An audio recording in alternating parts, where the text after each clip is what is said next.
일단 이런 가운데 한덕수 대행이 대선 출마를 좀 열어두고 한미 협상에 올인을 하는 그런 모양새를 보이고 있습니다. 일단 24일이죠. 그러니까 모레 밤 9시에 2+2 통상협의가 열립니다. 그러니까 우리나라에서는 최상목 부총리 그리고 안덕근 장관이 이제 참여를 하게 되는데 국익의 최우선을 두고 협상을 하겠다라고 한덕수 대행이 밝혔습니다. 무역균형 그리고 조선 LNG 같은 이제 3대 분야에서 합의점을 찾겠다. 뭐 이런 전략인 것 같습니다. 직접 세부적으로 지시를 했다라는 그런 보도도 있었고 이번 협상의 결과가 자연스럽게 그 한덕수 대행의 대선 출마의 명분이 될 수 있다라는 관측이 나와요. 예. 그렇죠. 아무래도 지금 한덕수 권한대행이 국민들로부터 관심과 그리고 많은 지지를 일부 받고 있는 것은 결국은 지금 현재 시대적 상황이 트럼프발 글로벌 관세 전쟁이 우리 대한민국의 운명을 결정짓는 굉장히 좀 중요한 요소라고 생각하지 않겠습니까? 네, 왜냐하면 우리 대한민국은 결국은 수출로 먹고 살 수밖에 없는 국가이고 전체 GDP의 70% 이상이 지금 수출로 지금 이제 하고 있는데 지금 벌써 트럼프발 이런 어떤 관세 이슈 때문에 뭐 철강이라든지 이런 부분이 굉장히 좀 수출에 타격을 좀 받고 있는 상황입니다. 그래서 24일 날 2+2 회담을 하게 되는데 우리 측에서 이제 재무산업부 장관 저쪽 미국에서 재무부 차관과 USTR 무역 대표부가 이제 참여를 하게 됩니다. 결국 거기서 최종적인 어떤 결론이 어떻게 날지는 모르겠습니다만 어쨌든 미국에서 트럼프 대통령이 강력하게 지금 우선 관세 협상 대상국을 5개 국가 즉 네. 영국, 인도, 호주, 일본, 한국으로 정했고 그렇죠. 예. 특히 또 한국의 어떤 협상에 대해서는 한덕수 권한대행과 전화를 통하면서까지 강력한 지금 의지를 지금 표명하고 있기 때문에 나름대로는 저는 긍정적인 효과를 가져오지 않을까 생각합니다. 그렇기 때문에 지금 민주당에서 아주 발작적인 반응을 보이고 있잖아요. 김민석 같은 경우는 불시시다. 또 이현주 같은 경우는 한덕수 권한대행이 정면으로 맞서지 않겠다 하니까 이게 미친 짓이다 이야기를 네. 하고 또 김태년 같은 경우는 뭐 트럼프의 애완견이 될 거냐 예. 뭐 이런 식으로 비난하고 있는데 그런데 참 저는 그런 이야기를 보면서 예. 참 무식하다 네. 그런 생각을 하는데 예를 들면 이런 겁니다. 이현주 의원이 정면으로 대응하지 않겠다는 어떤 한덕수 권한대행의 발언을 미친 짓에 발언하는데 사실 한덕수 권한대행이 왜 그런 이야기를 했느냐. 즉 지금 트럼프 발 관세 즉 지금 이제 트럼프의 관세가 3가지 아닙니까? 기본 관세 10% 그리고 각 상호 관세 25% 그리고 각 품목별 관세인데 가장 핵심은 지금 이제 상호 관세입니다. 그렇죠. 이 상호 예. 관세에 대해서 정면으로 대응하지 않겠다는 것은 각 국가의 상호 관세를 25%를 딱 했는데 여기에 대해서 정면으로 대응했다는 것은 정면 대응하겠다는 것은 미국으로 봐서도 한국을 특별히 좀 이렇게 봐주고 혜택을 줄 만한 명분이 없어요. 네. 왜? 그렇죠. 한국만 주면 다른 나라는 어떻게 됩니까? 그러니까 우리는 과거에 한미 FTA를 이제 우리가 상기해서 우리 이렇게 해야 되는 거죠. 저는 2가지를 이제 연결해야 된다고 보는데 이 시간 때도 제가 한번 말씀드린 첫 번째는 안보적인 이슈를 갖고 해야 된다. 네. 결국은 우리가 미국과 이런 어떤 FTA를 통해서 한국이 자연스럽게 중국의 경제 의존하는 것을 좀 피할 수 있는 그런 안보적인 어떤 이슈를 해야 되는 것이고 또 2번째는 뭐 경제면에서도 안보적인 이슈가 결국 이제 조선이라든지 핵이라든지 LNG라든지 이런 분야를 가지고 미국이 어떤 필요한 분야를 우리가 어떻게 도와줌으로써 미국에 도움을 줄 수가 있다. 이런 논리로 이런 어떤 관세 어떤 협정을 맺어야 된다는 거죠. 예. 그래서 어떤 포괄적인 우리는 협정으로 나가야지 우리에게 더 유리한 어떤 목적 달성을 할 수 있는 어떤 결과를 할 수가 있는 것이죠. 그래서 저는 정면으로 맞서지 않겠다는 저는 한덕수 권한대행의 말에 저는 동의를 하는데 그걸 두고 연주 의원처럼 무식하다, 뭐 미친 짓이다, 뭐 이런 식으로 이야기한 걸말로 정말 통상 협상의 정말 기본도 모르는 것이라고 생각합니다. 지금 상황이 좀 급해요. 저희 데이터를 보니까 4월 1일부터 20일까지 우리나라 수출이 5.2%가 줄었다고 합니다. 특히 대미 수출 같은 경우에는요 14.3%가 뚝 떨어졌다. 지금 그러니까 특히 우리나라 지금 수출 상황이 좋지가 않다. 대미 수출 같은 경우에 상당히 상황이 좋지 않은데 협의를 그러니까 빨리 신속하게 좋은 결과를 좀 도출해내는 게 좋을 것 같고 여기서 어떻게 보면은 좀 그럭저럭 괜찮은 결과가 나온다면 이 부분이 앞으로 또 한덕수다행에게 어떻게 보면은 좀 플러스가 될 수도 있을 것 같고요. 그리고 특히 경제관료 출신인데다가 통상 전문가인 만큼 또 이해타산에 좀 박다라는 그런 평가를 받고 있지 않습니까? 그렇습니다. 한덕수 권한대행은 이제 경제관료 출신인데 특히 어떤 통상 분야와 위기 어떤 극복 분야에 아주 특화된 분이라고 할 수 있습니다. 왜냐하면 노무현 그 김대중 대통령 때 IMF 어떤 그 정말 경제 위기에서 경제 수석을 하면서 그렇죠. 이제 경제 위기를 극복했고 또 노무현 또 당시 대통령 때에는 통상본부장으로 한미 또 FTA를 또 체결한 경험이 있습니다. 그렇죠. 또 이명박 또 정부에서는 또 주미 대사를 역임을 했었죠. 그렇기 때문에 미국의 어떤 네트워크 그리고 이 경제 통상 분야 그리고 위기를 극복하는 데는 정말 우리 대한민국에서 아마 최고의 많은 경험과 식견을 갖고 있다고 보고 저도 워싱턴에 계신 뭐 의원들이라든지 뭐 분들하고 좀 이야기를 해보면 미국 워싱턴에서는 지금 한덕수 대행에 대한 어떤 그런 관심도 지지가 상당히 지금 많이 있다. 미국에서 관심이 상당하다. 그렇기 때문에 지금 트럼프 대통령도 직접 통화를 하면서 대통령 출마 어떤 이야기를 하지 않았겠습니까? 예. 그렇습니다. 그리고 트럼프의 협상 파트너라는 이미지가 자동으로 좀 생성이 되게 되고 관세 인하라든지 뭐 통화 스와프 등등 여러 가지 효과가 있게 될 경우에는 그 파장이 또 상당할 것이라는 그런 관측도 나오고 있습니다. 저희가 앞으로 24일에 협의가 있잖아요. 이틀 남았는데 이 부분도 다시 한번 챙겨보는 시간 갖도록 하겠습니다. 그건 그렇고 한덕수 대행 얘기 조금만 좀 더 해보자면 한덕수 대행에 대한 외곽 조직도 등장을 했습니다. 추대 국민운동본부라는 게 출범을 했고 오늘 이제 추대위원회까지 출범을 한다고 하는데 국민추대위원회 이 멤버가 보도에 따르면은 고건 전 총리 얘기도 나오고 그다음에 손학규 전 대표 이름도 거론이 됩니다. 그러니까 좀 진영을 막론하고 민주당 계열 인사들도 좀 이름이 눈에 띄고요. 좀 상당히 크게 좀 출범을 하는 것 같아요. 기대감이 있는 것 같습니다.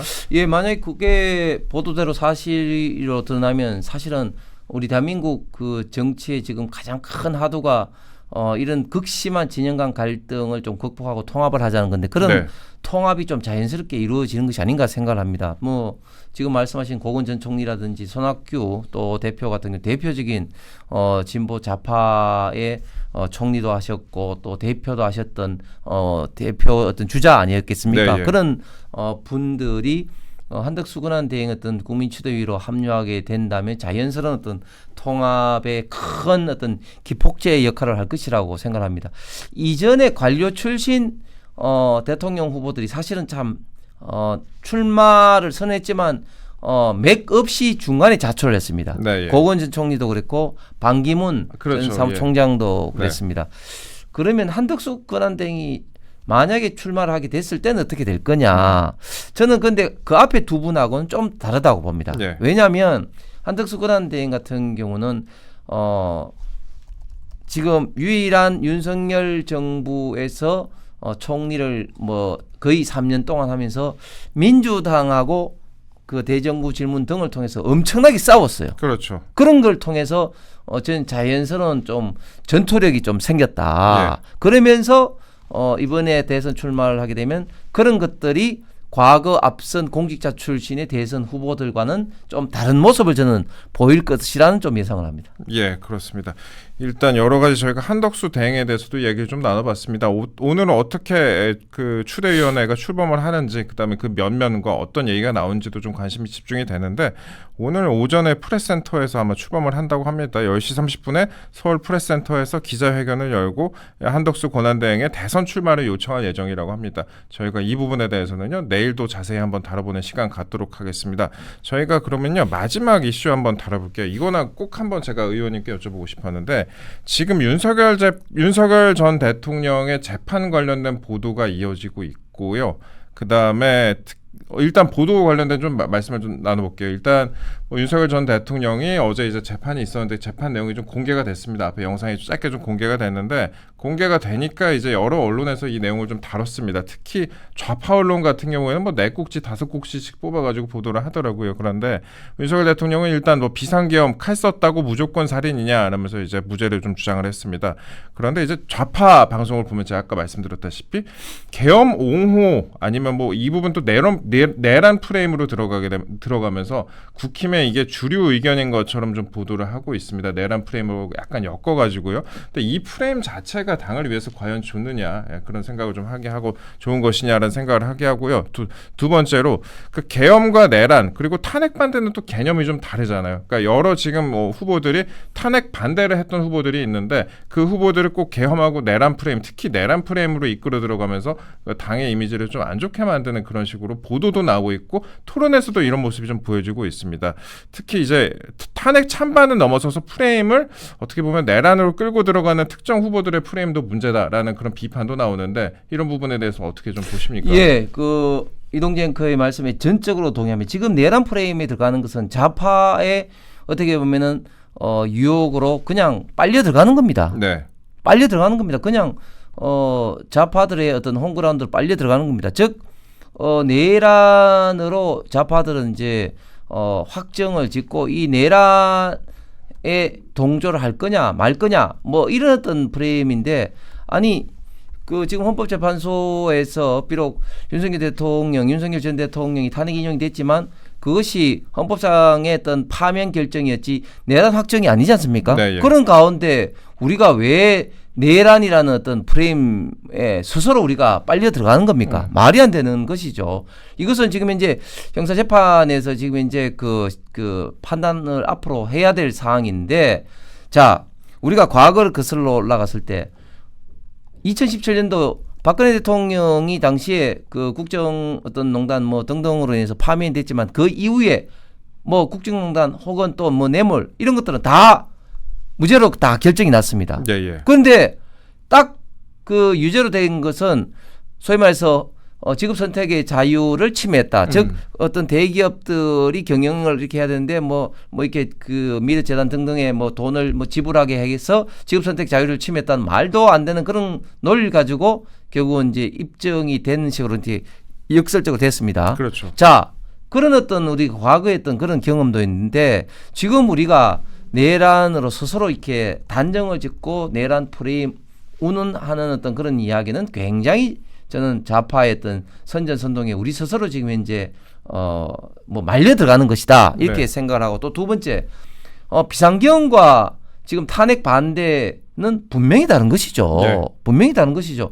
비상계엄이 좀 무리한 어떤 그런 어떤 수단이었다는 것은 대부분 사람들이 인정을 합니다. 그러나 그것이 곧 윤석열 대통령이 탄핵이 돼야 된다. 이건 다른 이야기가 아니겠습니까? 그런데 어떻게 탄핵 반대했던 사람들을 곧 또 비상계엄을 옹호하는 것이냐 이런 논리로 또 등가를 시켜서 하는 것 자체가 저는 굉장히 문제가 있다고 보고 이런 어떤 논쟁이 저희 경선 국민에서 저는 이루어져서는 우리에게 지금 득될 게 하나도 없다. 네. 제가 다시 한번 말하지만 우리 사이에 치열한 논쟁이 붙어야 될 건 뭐냐? 이재명 후보가 지금 제기하고 있는 정책적인 문제에 대해서 각자의 어떤 후보들의 어떤 비판과 정책의 어떤 비전을 하면서 좀 치열하게 붙는 그런 것들이 저는 앞으로 좀 경선에서 좀 많이 좀 일어났으면 좋겠습니다. 외부에서 볼 때 프레임 자체가 지금 안 좋게 잡히고 있다는 생각이 많이 들더라고요. 왜냐면은 그 좌파 언론은 지금 장시간을 할애했고 재판 얘기를 하고 있고 또 내란 몰이를 하고 있기도 합니다. 그래서 앞으로 6월 3일까지 내내 이럴 텐데 이거에 대한 대비가 좀 부족하지 않나. 그렇습니다. 이제 저쪽은 뭐 좌파들은 내란으로부터 뭐 그 자유 이제 질서 헌정 질서 지키는 세력이냐 아니면 내란 옹호 세력이나 이런 어떤 프레임을 갖고 할 건데 저희는 그런 프레임에 빠져드는 것이 아니라 저희들의 프레임은 이재명처럼 국가를 만드는 즉 좌파 어떤 포퓰리즘 정부를 이제 인정할 거냐 아니면 지금 어떤 자유민주주의 체제로 계속해서 나갈 거냐 이런 어떤 프레임을 우리가 만들어서 우리가 싸워야 된다고 봅니다. 이제 마지막으로 하나 여쭤보겠습니다. 저희가 지금까지 이제 윤석열 전 대통령의 재판 관련된 내용 짧게 좀 다뤘는데 지금 대장동 재판도 지금 이루어지고 있습니다. 대장동 재판 대체 언제 끝날지 모르겠지만 유동규 본부장 얘기에 따르면 한 30년 걸릴 것 같다고 하는 대장동 재판. 이재명 민주당 전 대표에 이어서 이번에 정진상 씨도 대장동 재판에 불출석했다라는 보도가 있었습니다. 지금 대장동 사건 증인으로 채택된 정진상 전 더불어민주당 대표실 정무조정실장, 그러니까 이재명 전 대표의 완전 핵심 측근이죠. 근데 이 사람도 어제 법정에 출석을 하지 않았다고 합니다. 그래서 최근에 그러니까 이 대장동 재판이 6차례 기일이 모두 10분 내외로 끝나버렸다. 5분 만에 6분 만에 끝나버렸다라고 이제 보도가 나왔는데 지금 이재명 전 대표 같은 경우에는 처음에 불출석 사유서를 내다가 나중에 내지도 않고 이제 불출석을 했잖아요. 그랬더니 재판부에서 아예 증인으로 채택하지 않겠다라고 했을 정도인데 정진상 전 실장 같은 경우에 이렇게 얘기를 했습니다. 치과가에 대해서 불출석한다 이렇게 하고 불출석 사유서를 제출을 했고 그래서 이 대장동 재판 같은 경우에 또 미뤄지게 됐습니다. 그 재판이 윤석열 전 대통령 같은 경우에는 굉장히 신속하게 열리고 있고 그래서 그거로 인해서 대선에도 영향을 주는 거 아니냐 그런 관측이 나오기도 하는데 지금 반면 대장동 재판 같은 경우에 또 스피드가 다른 것 같습니다. 진짜 재판이 아니라 개판이죠. 네. 지금 이런 말 있지 않습니까? 예. 얼마 전에 꼴뚜기에 뛴거 망둥이도 뛴다고. 이재명이 워낙 그 사법을 개무시하니까 그 밑에 있었던 정진상 같은 친구들도 지금 완전히 사법을 이렇게 개무시하고 있는 것 같습니다. 어떻게 치과 간다고 법원 출석을 안 하겠다고 이야기를 합니까? 그러니까 치과 간다고 안 한다고 하고 그다음에 증인으로 혹여나 출석을 하더라도 증언하지 않겠다는 내용도 불출석 사유서에 담았다고 합니다. 그러니까 이게 얼마나 사법부를 우습게 봤으면 이런 식으로 그 대응을 하겠습니까? 그런데 저는 그게 비단 이재명, 정진상만의 잘못이라고 생각하지 않습니다. 저는 사법부도 상당한 책임이 있다고 봅니다. 왜냐하면 사법부도 대장동 그 재판 증인으로 이재명 계속해서 했는데 뭐 그 출석하지 않으니까 뭐 처음에 300만 원, 500만 원 하다가 결국은 뭐 강제구인 할까 말까 하다가 포기를 했지 않습니까? 예. 아니 설사 강제구인을 하지 못한다 할지라도 강제구인 절차를 밟아야 되죠. 네. 그럼에도 불구하고 국회의원 뭐 불체포 특권 운운하면서 아예 그런 시도조차도 포기를 했지 않습니까? 저는 사법부의 이러한 태도가 사법부의 권위를 스스로 땅에 떨어뜨리게 하는 거다. 그리고 어떻게 보면 사법부가 스스로 지금 이재명 눈치를 너무 지나치게 보는 게 아니냐. 이런 식으로 사법부가 진행을 하면 정말 그 유권 무죄, 무권 유죄라는 이런 어떤 시중의 이야기가 이제 진실로 입증이 되는 거다. 그렇게 생각이 들면서 또 지금 이재명 지금 이 재판이 지금 도대체 얼마나 끌고 있는 겁니까? 거의 지금 3년째 끌고 있는 거 아니겠습니까? 물론 뭐 많은 사건 위례, 대장동, 백현동, 성남 FC 4가지 사건이 이 경우는 뭐 그 병합돼서도 그렇지만 그 이전에 지금 바뀐 김동연 판사라든지 이런 사람들 진행하는 게 너무 루스하게 진행되니까 지금 3년째 끌고 있습니다. 그러니까 지연된 정의는 정의 아니란 말도 있는데 정말 사법부가 스스로 이런 식으로 느슨한 이런 어떤 진행 그리고 이재명 후보에 대한 어떤 특혜 이런 것들이 사법부의 권위를 스스로 무너뜨리고 우리 대한민국의 어떤 법치주의를 심대하게 지금 위협하고 있다. 그렇게 우려하지 않을 수가 없습니다.